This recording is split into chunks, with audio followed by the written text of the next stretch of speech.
Why was the Jordan River important? The hidden meaning most people miss. Why was the Jordan River so important? Think about that carefully. Out of all the rivers mentioned in the Bible, why does the Jordan appear again and again? Why did prophets stand near it? Why did miracles happen there? Why was Jesus baptized in it? And why did crossing it become one of the most significant moments in biblical history? Was it simply a river? Or did it represent something deeper? Because when a location keeps appearing throughout Scripture, it is worth asking why. And maybe the Jordan River was never only about water. Maybe it was about transition, change, and the challenge of moving from one season into another. Think about the Israelites for a moment. For years they wandered in the wilderness. They lived in uncertainty, waiting, learning, growing. And eventually they arrived at the Jordan River. But there was a problem. The river stood between them and the promised land. Think about that carefully. The destination was visible. The promise was near. Yet a barrier still remained. And maybe that feels familiar. Because many people experience their own Jordan rivers. Moments when they know where they need to go. But something stands in the way.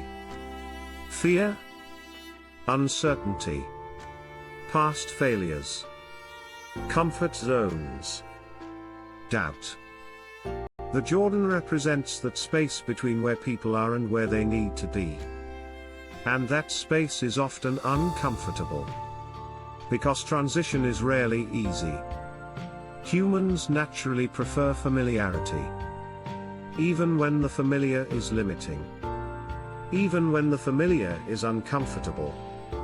At least it is known. But growth usually requires crossing into unfamiliar territory. That is what made the Jordan so significant. It marked a transition. A movement from wandering into purpose. From preparation into responsibility. From one season into another. And maybe that is why this river appears so often throughout Scripture. Because life itself is filled with transitions. Think about your own life. Childhood becomes adulthood. Learning becomes leadership. Preparation becomes action. Waiting becomes movement.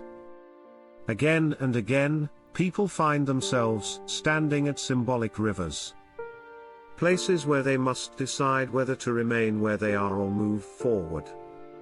Now think about another detail. When the Israelites approached the Jordan, the river was at flood stage. Think about that carefully. The obstacle was not small. The challenge was not convenient. The timing was not easy. And maybe that is another lesson people often miss. Humans love ideal conditions. They want perfect timing. Perfect circumstances. Perfect opportunities. But many important moments in life arrive when conditions are far from perfect. The Jordan did not wait until it was easy to cross. The challenge remained real. Yet movement was still required. And maybe that still applies today. Many people delay important decisions because they are waiting for perfect conditions. They wait to start. Wait to act. Wait to move. Wait to grow. But perfect conditions rarely arrive. At some point, movement becomes necessary. Now think carefully about what happened next. The waters did not part while everyone remained standing at a distance. The priests had to step forward. Think about that. The miracle did not occur before movement. Movement came first. Then the path opened. That changes the story completely. Because humans often want certainty before taking action. But life frequently works the other way around. People move. Then clarity comes. People step forward. Then opportunities appear. People act. Then understanding grows. And maybe that is one reason the Jordan remains such a powerful symbol. It reminds people that faith often involves movement before complete certainty. Now think about the role of water itself. Throughout Scripture, water often represents change, cleansing, renewal, transformation. And perhaps that symbolism matters here too. Because crossing the Jordan was not merely a change in location. It was a change in identity. A change in responsibility. A change in season. The people who entered the river were not the same people who emerged on the other side. And maybe life's greatest transitions work the same way. People enter challenges one way. They emerge differently. Stronger. Wiser. More mature. More prepared. That is why difficult transitions often become defining moments. Not because they are easy, but because they change people. Now think about another person connected to the Jordan. John the Baptist. Why did he baptize people there? Why not somewhere else? Because the Jordan had already become a symbol of transition. A place where people left one thing behind and moved towards something new. And then something remarkable happened. Jesus himself entered those waters. Think about that carefully. The Jordan was present at one of the most significant moments in biblical history. Again, the river appears during a transition. The beginning of a new chapter. The start of a public mission. The movement from preparation into purpose. Do you see the pattern? Again and again, the Jordan appears when people stand between what was and what will be. Between the old season and the new season. Between preparation and fulfillment. And maybe that is why it continues to fascinate readers today. Because everyone experiences transitions. Everyone faces uncertainty. Everyone encounters moments when the future requires movement. The challenge is that transitions rarely feel comfortable. They involve risk, unknowns, questions, and uncertainty.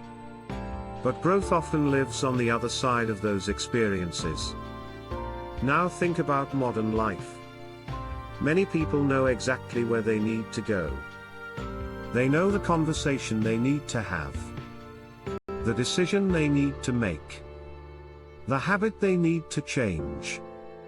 The opportunity they need to pursue. Yet they remain standing on the same side of the river. Why? Because crossing feels risky. And risk creates fear.